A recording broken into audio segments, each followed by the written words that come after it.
Ebola, Ebola it don't touch your friend, don't touch him. No eating something dangerous. Ebola, Ebola it don't touch your friend, no kissing. No eating something dangerous. Ebola, Ebola it don't touch your friend, no touch him. No eating something dangerous. Ebola, Ebola it don't touch your friend. Hello viewers, I'm Larry Larocque from SAT Telecoms. Today we're here with Dr. Sam Christian, special surgeon who is also a professor at the All Saints University. Today we're going to have a discussion with Dr. Christian as it relates to the Ebola virus, which broke out in Africa a few months ago, which also has implications for Dominica and the Caribbean also. First of all, the doctor is going to explain what exactly is the Ebola virus. Dr. Christian, could you explain to our viewers what is Ebola for those who may not have adequate information on the virus? Thank you, Larry. It's a great privilege to be with SAT TV and for your interest in publicizing this to the public. Ebola was originally called hemorrhagic fever. So the main symptom of Ebola is fever.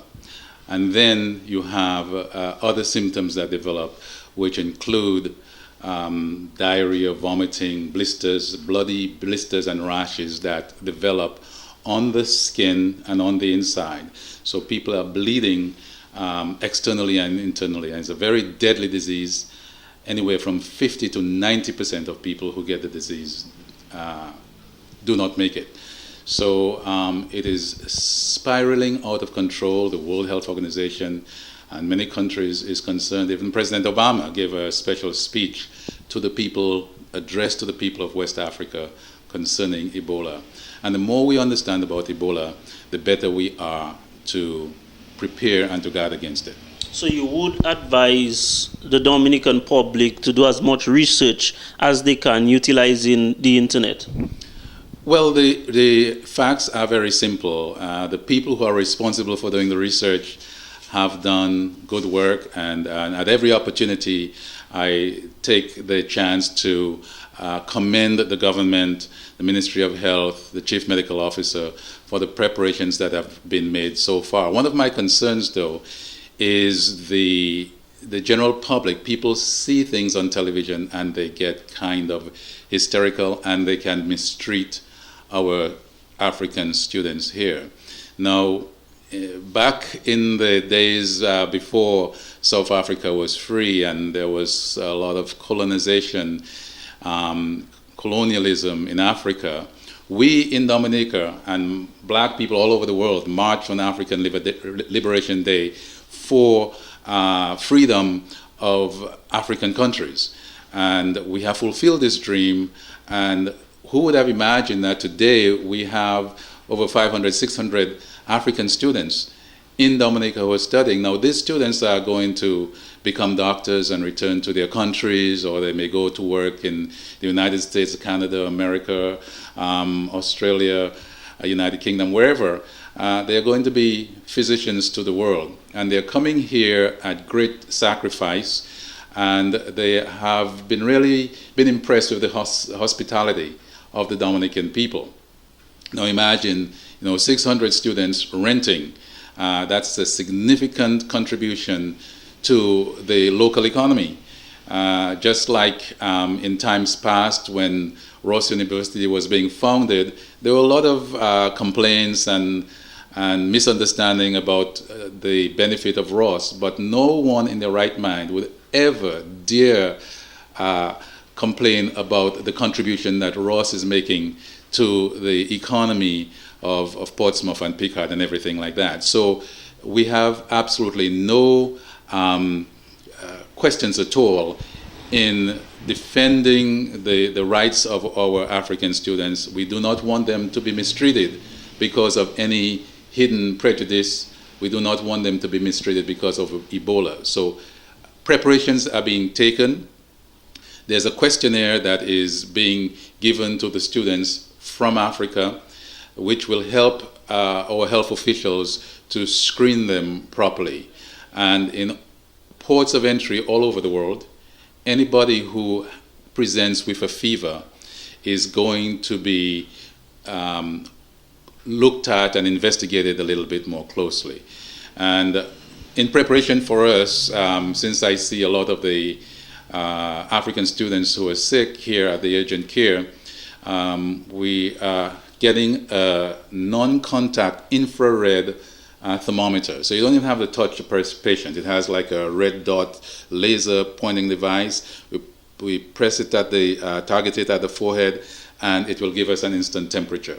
So with devices like that, we'll be able to pick up people who may not yet be symptomatic. Now, the most important thing about the virus is that it cannot be spread if the person is non-symptomatic.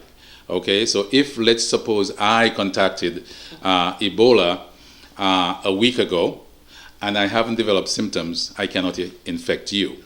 Because I'm speaking to you, no little body fluids that might come in contact with you at that time would not be infectious. Most of the people get infected when they are taking care of a sick Ebola patient. So that basically means health officials are at risk dealing with Ebola patients. Oh, absolutely. And that's the scary thing about Ebola. Ebola se ko o hurricane, il move, mais il pas jamais oublié tout chez nous. It's like a hurricane coming out there. We can see it, we can track it, but it doesn't mean that it's going to hit our island.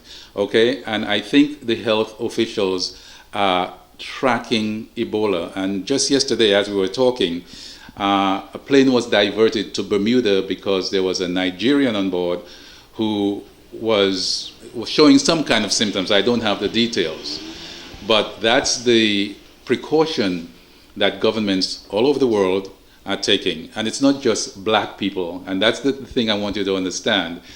Anybody who has traveled to these areas, and certainly there have been white people with Ebola, and not just black African people. So again, as far as I know at this point, it was more of a scare. There was no diagnosis of Ebola. We'll still wait for the final thing.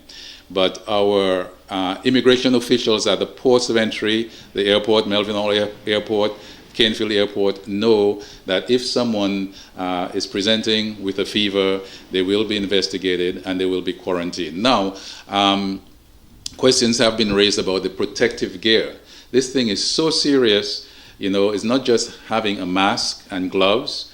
You have to have the whole spacesuit protective gear to prevent any droplets of body fluid.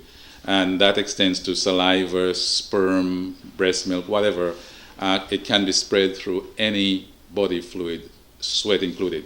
So the government of Dominica has ordered some of those spacesuits type protective gear for the health officials. Now, there's a separate strain of Ebola that has occurred not just in the West African countries of Liberia, Guinea, Senegal, and Nigeria, and Sierra Leone, but a separate strain of Ebola occurred in Congo. And the thing about Ebola is that it's transmitted by fruit bats. And these bats, they don't get sick, but they infect other animals. And when people hunt and they get these animals, which are called bushmeat, it's like we get manikou and agouti, as opposed to cows and sheep and domestic livestock that is raised, and pigs and so forth. Bushmeat may have the virus. People eat that meat, they get the virus, and then they spread it. So there was a woman who got infected with Ebola in Congo. She got sick. She was pregnant. She was transferred to a hospital, and she was operated on. And then the surgeon who operated on her, 2 nurses, a medical assistant, and a lab technician all died. And by that time, they found out it was Ebola that she had. But by that time, the disease had already spread. All those people who were taking care of the other people who got sick and not knowing that they were sick also came down with Ebola. So that's the dangerous thing. Doctors, nurses, healthcare workers are on the front lines. They are the ones who are going to be most at risk, in addition to people who take care of the dead for burial, funeral workers and so forth. So it's extremely serious, but I think we're on the right track. We are doing the right thing. So one of the things that we have to be very careful about is that we see these scary things on television and people freak out and believe that the only way to save ourselves from the threat of Ebola is to ban African students. That does not make any sense. As they would say, we should not cut our nose to spite our face. For instance, I had an African student who was severely anemic from heavy periods. She was sent to the hospital for a transfusion. She has been here for over a year.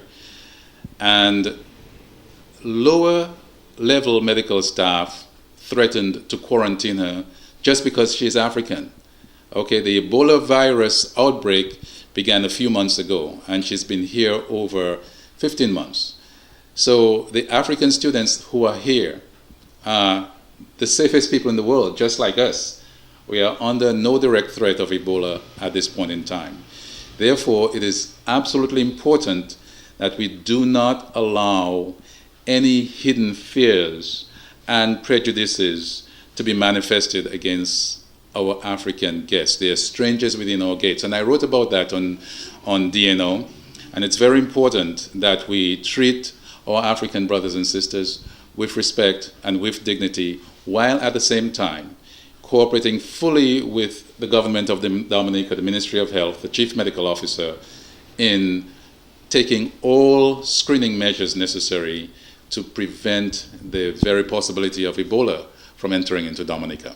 Now, in terms of the screening process, how effective do you think this will be? Because there are instances where someone could not put in the adequate information. Mm-hmm. How effective do you think the screening process will be?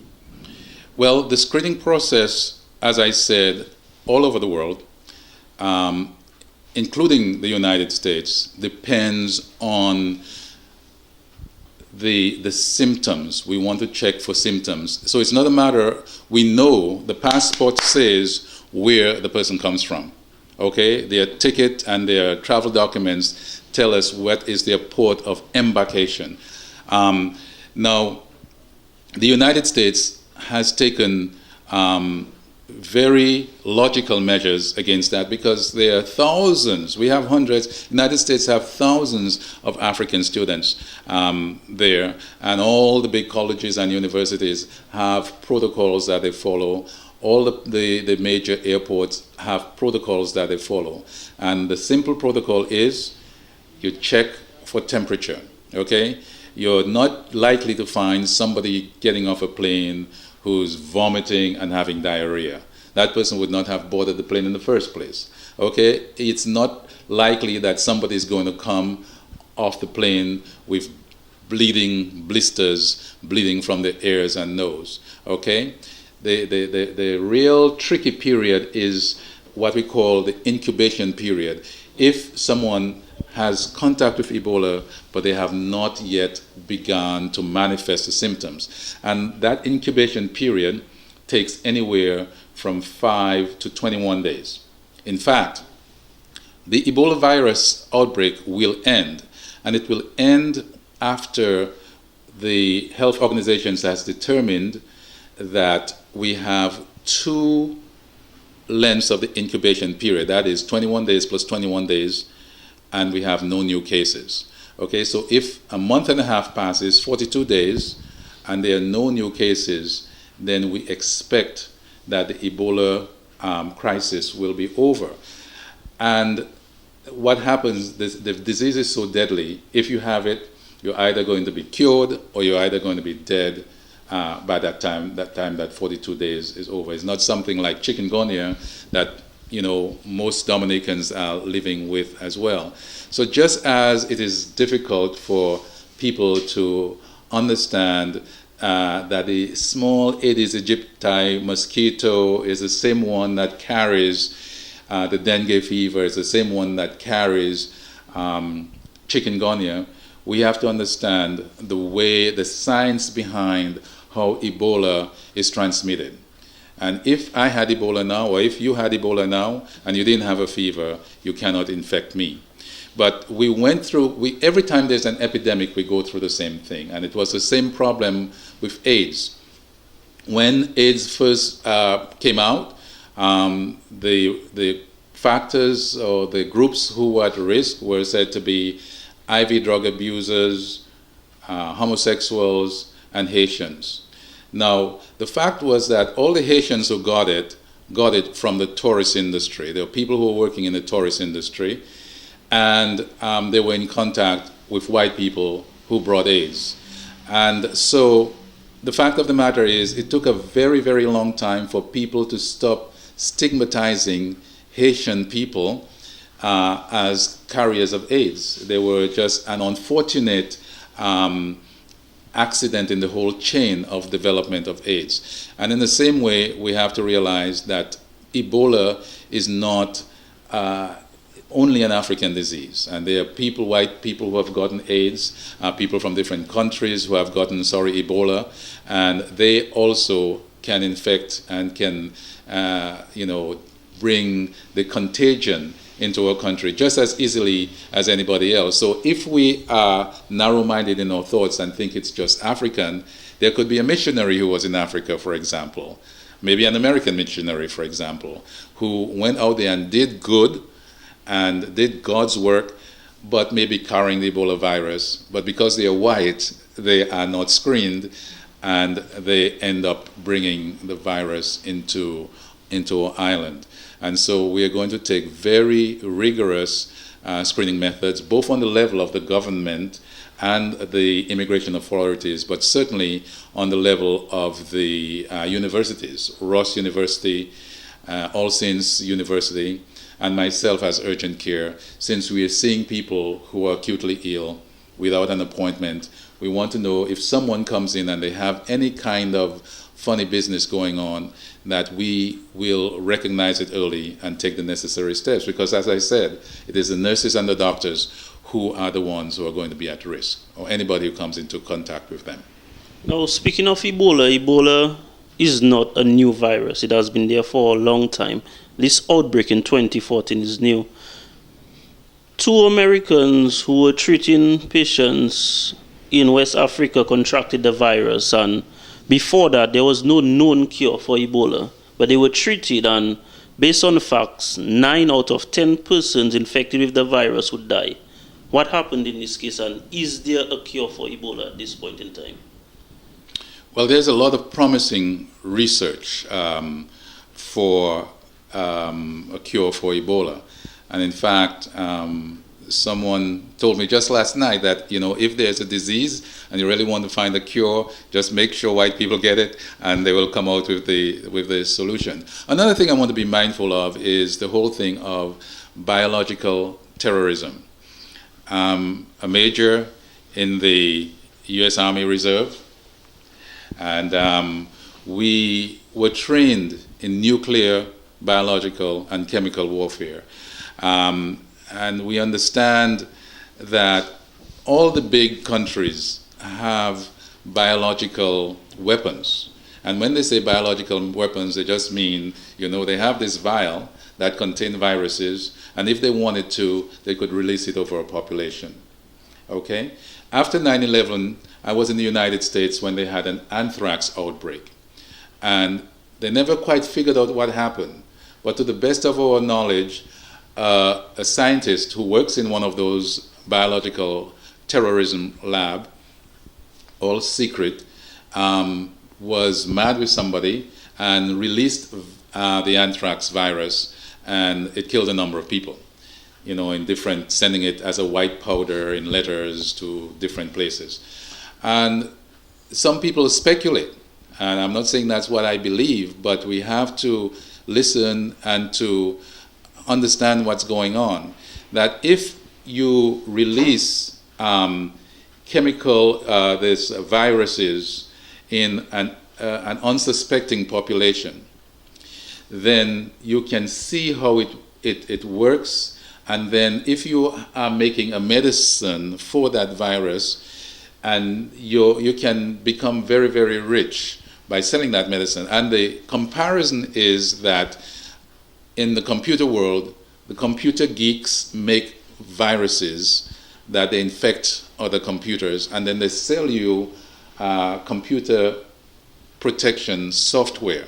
Okay, if there were no viruses, there would be no reason to spend $50, $100 every year for new virus protection software. So that is not outside the realm of possibility that some people may, not necessarily a government, not necessarily even a major company, but some rogue scientists could have unleashed this in a portion of Africa. Now the drug that's available now, which is showing considerable promise, is called ZMapp, and these missionary doctors who took care of the Ebola patients in Africa were transferred to the United States. They were treated with the medicine and they got well. Others who got the medicine have not gotten well. And that's the way science progresses. They'll figure out what's wrong, they'll tweak it, make little changes, and so forth. And whoever makes a drug that will overcome Ebola are going to do very well. Just like the people who now make the AIDS drugs, and AIDS has become very much a manageable disease and is almost like a chronic disease for people who come out and get tested and get treated. In the old days, when AIDS came out, when I was in medical school, you had AIDS, you died, period. End of story, within a year or two. Ebola, maybe if we have this interview in a year or two, it might be just like chikungunya or dengue. There's a bad outbreak, we do what we have to do, but there's medicine to take care of it. So that's the hope that science offers, and all healthcare workers and all governments are very hopeful that we come up with a solution real quick, because the countries have had to make seriously disruptive measures. Like they have postponed school until October in Nigeria. I heard this morning that in Sierra Leone, the whole country is under lockdown. Okay, so if you're in the country, you cannot come to town. If you're in the town, you cannot go to the country. You stay where we are until we figure out what's going to happen.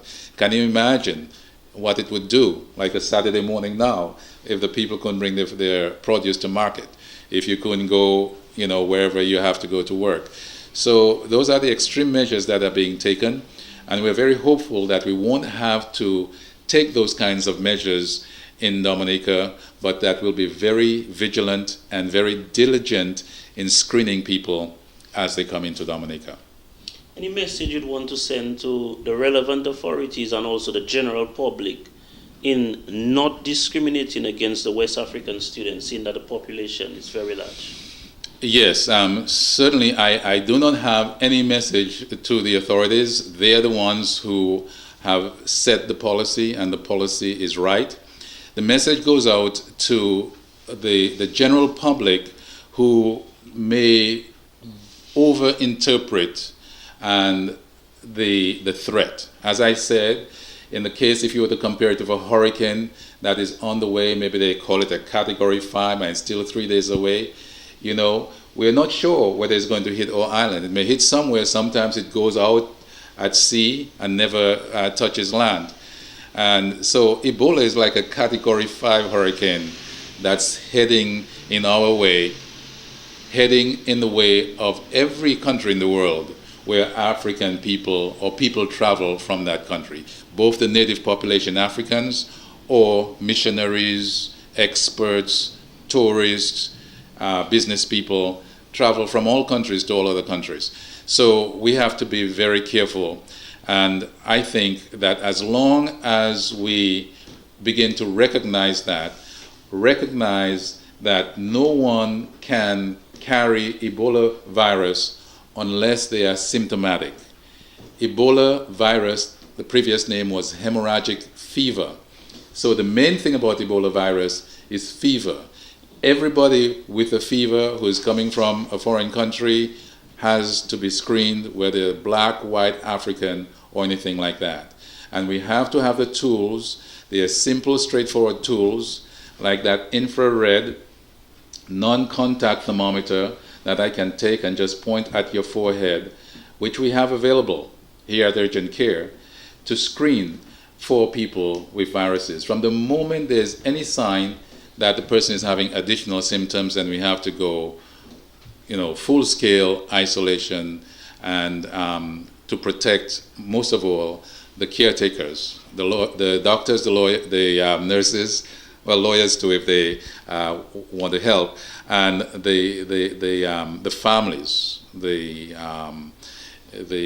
roommates, the neighbors who are taking care. People might bring food or something like that. In the United States, in universities, people also are panicking. They want to know, they may be concerned about their child having an African roommate.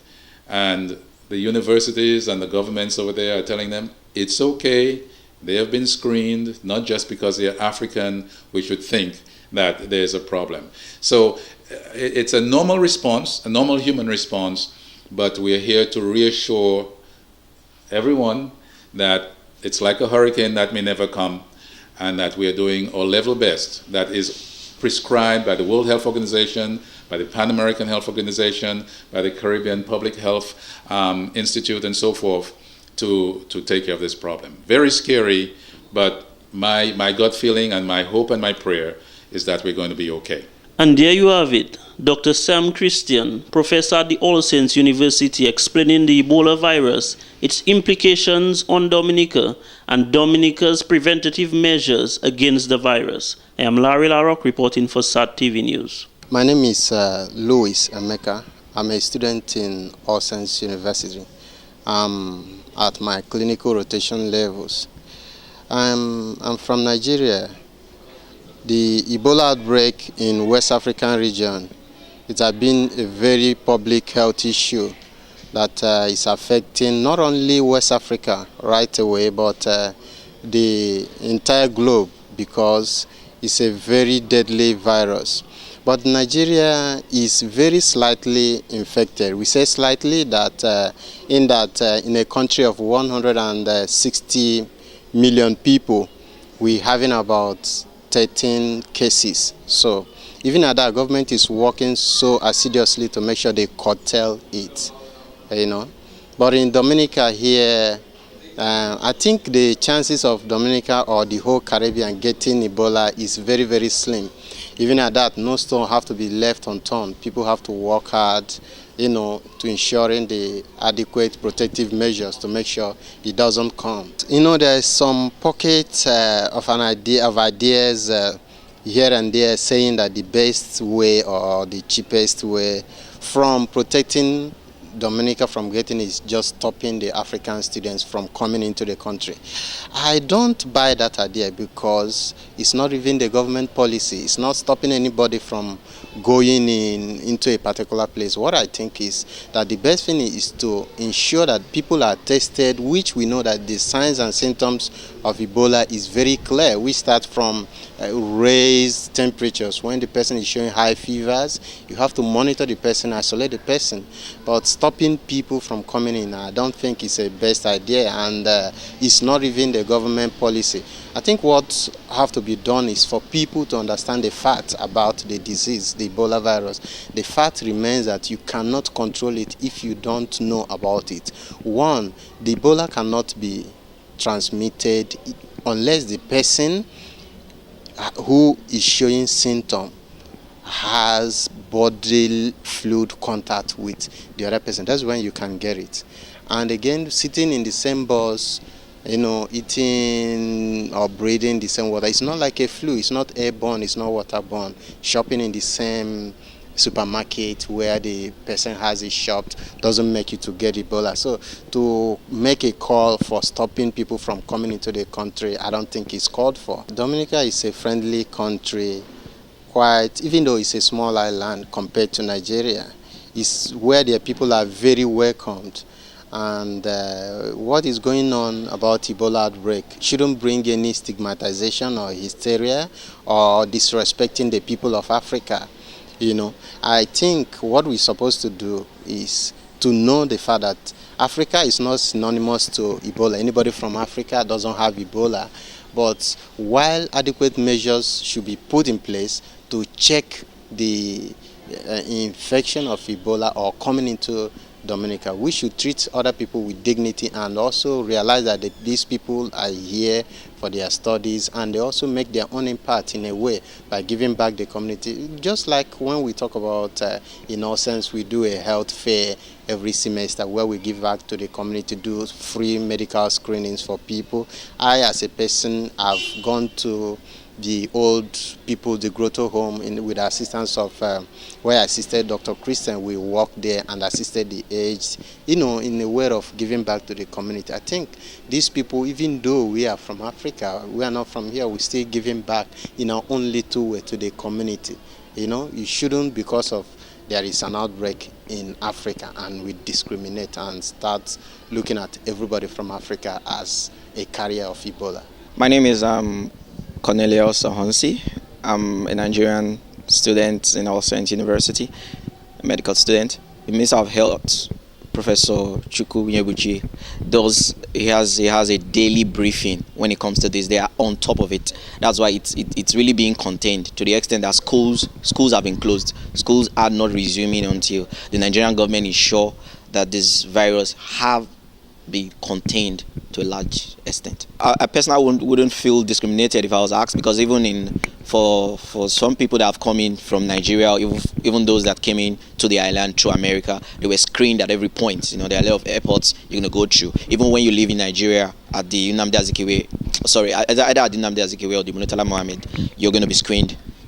So it's not a big deal. It's just to protect us that are here, and also the people coming in. I'm Chamaka Nena Okbabi, and I'm a student of All Saints University, Dominica. Well, I was asked to talk about what I think about Ebola and the outbreak. Truthfully speaking, I feel it's just an unfortunate event that could actually happen to any country, because I'm sure Nigerians didn't plan this to happen in Nigeria, and I believe it's something that the government is doing their best to actually, curb. And I feel people shouldn't actually look at it as a bad omen in terms of, it just being Nigeria as a country, because it's something that you should just ask yourself, what if this person that had Ebola mistakenly entered my own country? Okay, it could have been me. So I feel everybody should come together to look for a way to stop this disease from spreading, and should also try to, feel the pains Nigerians are going through, and not just look at them as, they're the bad guys. So I feel everybody should actually come together as one to try to do something to stop the whole Ebola crisis. My name is Balogun Babatunde Aziz. I'm a student of All Saints University Medical School, and I'm a Nigerian. I'm my semester 4. So my opinion about the Ebola outbreak in Nigeria and West Africa as a whole is a very sad one, and I seriously hope the WHO and all other World Health Organizations or other health organizations have been seriously working on trying to find means of reducing this and making it go away as soon as possible. The government of Nigeria has put in place at every international airport the means of screening those that are leaving the country to prevent a case of taking out in case of any suspected case, infecting any other country or those that are going to be on the same flight.